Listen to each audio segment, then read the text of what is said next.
Good morning, everyone, and welcome back to Tactics Board. It's a week away from the Championship for Norwich City, given they take on Brighton and Hove Albion in their first FA Cup game of the season this weekend. It's the third round, and it should be quite an interesting one, not only in terms of the team and the players who are involved for Norwich, but how it pans out tactically. Of course, they are against a pretty good Premier League team, so it will be a good measuring stick for where they are at the moment, where they need to make improvements, and how far off they are from the sort of team that probably they want to evolve into at some point. Here on Tactics Board, we're going to take a look at a predicted starting lineup that I think could be fairly interesting given the number of changes Johannes Thorup is likely to make. Then we're going to look a little bit closer at Brighton and then finish off with a little section on Josh Sargent, who I'm sure we're all delighted to say is back this weekend for the Canaries. So without further ado, here's the starting 11 I think Thorup will choose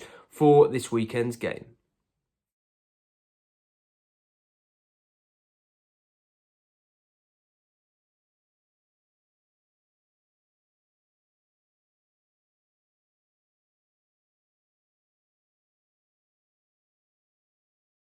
So I've gone for George Long in goal, Jack Stacey at right back, Brad Hills and Jose Cordova in the centre of defence, with Ben Crizene at left back, Kenny McLean, Emiliano Marcondes and Amankwa Forson in midfield, with Oscar Svartau on the right, Lewis Dobbin on the left and Onel Hernandez through the middle up front. You'll notice I've predicted 8 changes there from Thorup, and I think we've already seen teams in the FA Cup shuffling their pack, and I know everyone sort of has had this debate about whether the FA Cup is as important as it used to be and the fact that it maybe is being watered down by those changes. But I think you can see why teams, especially in the Championship, are doing that. Of course, it has been a very busy festive period for everyone across the Football League, really. And I think Thorup will be in that group of head coaches and managers considering making changes and wanting to make changes given the amount of load that their players have been through. There's also an opportunity for a few Norwich players who've been on the fringes and who have sort of come through in recent weeks and who will want that opportunity to impress. They've got a couple coming back from injury as well, the likes of Gabriel Forsyth and Josh Sargent. Even Brad Hills has come back from a recent short-term issue. So a few players in there who probably will want the chance to try to make an impression on the first team and try to get into that starting 11. And of course, some of those are in that team. Just to run through it quickly, I've got Long in goal, and I think we've seen that that's the way Thorup will probably go in the Carrow Cup. It was Long he chose against Crystal Palace. Of course, that 4-0 defeat, not much of that was down to him, but he has gone with him previously, and I think we will see George Long again in goal. At right back, it was Kellen Fisher, who started last and who probably had the most game time for Norwich over that festive period. So especially given the fact that Fisher looks like he'll be the more regular right back going forward for Norwich, I think it's an opportunity for Jack Stacey to come into the 11 and to get some minutes and also to rest Fisher a little bit as well. I've gone for Hills in that centre-back pairing because it has been a long while since he's been in that team, and also Jose Cordova, who of course was suspended after a red card in the 2-1 Sunderland defeat, and Ben Crizene's performances have meant that he hasn't been able to get back into the team. So I think he'll be in there for some valuable minutes as well. That does mean that Grant Hanley wouldn't get an opportunity, and I suppose I could see him in that 11 just for Thorup to sort of give him a bit of a morale boost and maybe an opportunity to impress other clubs, given the fact that he could be off this month. But that's also the reason why I haven't got him in there, because when you've got players like Hills who are desperate for minutes, I'm thinking it wouldn't make much sense to have Hanley in there if he's then going to leave in the next couple of weeks. But either way, I think it will be one of those, and that might be quite a tight call. But I've gone for Hills. Then at left back, I've gone for Crizene because there really isn't much option in terms of left back. You could start Callum Doyle there, but he's started every single Championship game and he's probably absolutely desperate for a rest at this point. So although Crizene has been playing more often in recent weeks and has actually started every game since Cordova's suspension, I think he probably will be in there again just to get a few more minutes, and given the fact that it is another week until that Sheffield United game, they probably can afford to do that with him. Midfield is where it gets slightly tricky for Thorup because he hasn't really got many options to choose from. Injury-wise, that's the area that's still the most affected, with Jakob Sorensen out, Liam Gibbs as well.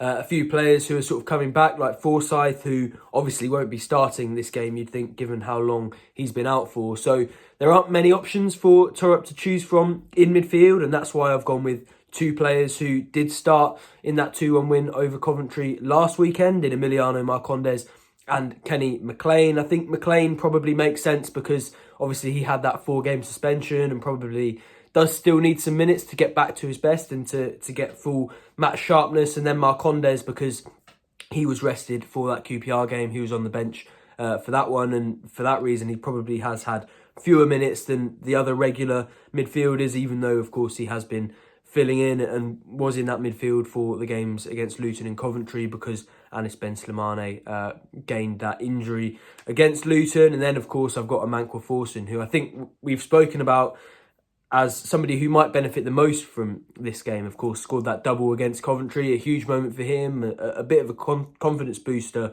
as well. And I think he'll be delighted that he'll probably be back in the starting 11 for this one, and he'll have an opportunity to impress straight away. So I've got him in midfield, and then the front three again is sort of quite hard to predict. Of course, Svartau has had quite a lot of minutes for Norwich over the last few games, but he's definitely not at a point where you'd say he really needs a rest. And I just wonder if on that right-hand side, given it's a choice between him and Liverpool loanee Cade Gordon, Thorup might just want to expose Svartau, obviously a young player who's still developing, to the quality of that Premier League level and see how he fares against the sorts of teams that Norwich want to be competing with eventually, with him in that team. I think Thorup has spoken about him as a future Premier League player. So I think he is the sort of player who Thorup will probably want to see compared to those Brighton players. And I've got him at right wing. Then the other two positions, I don't think it's too difficult to guess Lewis Dobbin in there. Of course, hasn't started for a long while, hasn't had that amount of game time because at West Brom they had a few wide players who were doing very well, and he wasn't really getting those minutes when he was on loan there. So I've got him at left wing just to sort of acclimatise to what the team wants to do, and the fact that obviously Borja Sainz is now suspended for 6 games.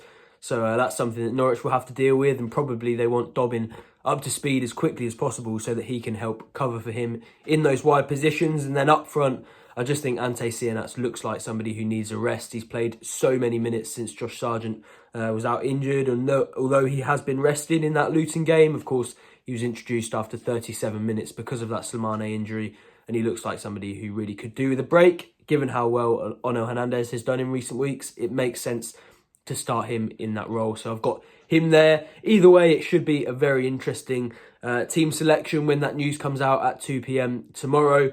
And yeah, I think one where Thorup will probably want to give a few players on the fringes an opportunity. Into Brighton, and I don't think the way that they play is much of a secret. Everyone knows they've got this quite progressive style of play that actually they've managed to retain from manager to manager. And of course, every coach does things slightly differently, but at the moment it is a fairly stereotypical, proactive, attacking style of play that Brighton are deploying. They've got danger in all areas, but they want to press really high. They want to dominate possession. They want to create chances from through balls, but also that isn't their only trick. They are also pretty good from set pieces, and although Norwich have improved at those in recent weeks, their overall record across the season suggests that's something they really do need to be aware of against Brighton. But sometimes it can be quite difficult to guess what those teams are going to look like because of the need for changes or the desire for changes in cup competitions that I mentioned earlier. I don't think Brighton will be any different, and they have got a few injury problems themselves.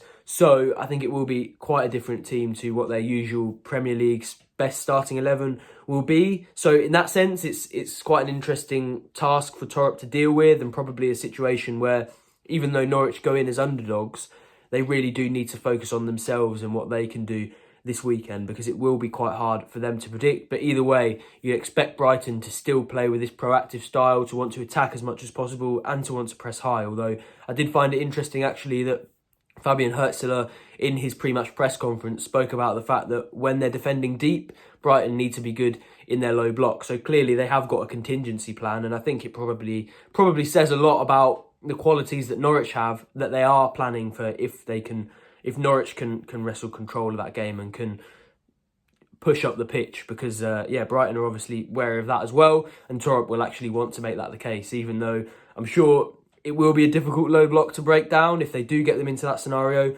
We do know that Thorup's system is all about control. He wants to have as much possession as possible, and even against Premier League teams, that will be the aim. I wanted to finish by talking a little bit about Josh Sargent, who I think we all know will be a massive addition back to the Norwich squad and to the options that Thorup has available to him, not only in an offensive sense, but also defensively. I think with Seaman looking more and more tired in recent weeks, the press maybe hasn't been as energetic or as high as it could have been for Norwich. And I actually think when Seaman is energetic and when he's able to do that and he's backed up by teammates who also have that ability, he can be quite good in the challenge. He can guess where opponents are going quite well and he can press quite intelligently. But in recent weeks, it doesn't feel like he's been as much of a focal point as Sargent can be. I think we all know the qualities that Sargent brings pressing-wise. He's athletically, obviously, a huge asset to Norwich. In that sense, he puts defenders on the back foot and probably panics them a little bit when they're in possession. So I think in terms of pressing, he'll give Norwich a lot, and defensively, he'll give them a lot, but also offensively, clearly a huge player for them. It means that they can go a little bit more direct at times, or maybe not just in terms of into the striker's feet or to an aerial duel, which it has been with Seaman at times, but actually the ball's in behind that Sargent has a little bit more pace to get onto and to run in behind with. His movement is a little bit better than Seaman's is as well. So when you get Callum Doyle in that position where he's looking up and he's got a bit of space and time to maybe play the ball into a channel or between defenders, Sargent is the one who's most likely to be running in behind, getting onto those balls and taking advantage of the quality passes that players like Doyle and also Marcelino Nunez, even Kenny McLean at times, or Emiliano Marcondes. He's ideal for those players trying to get the ball in behind and find strikers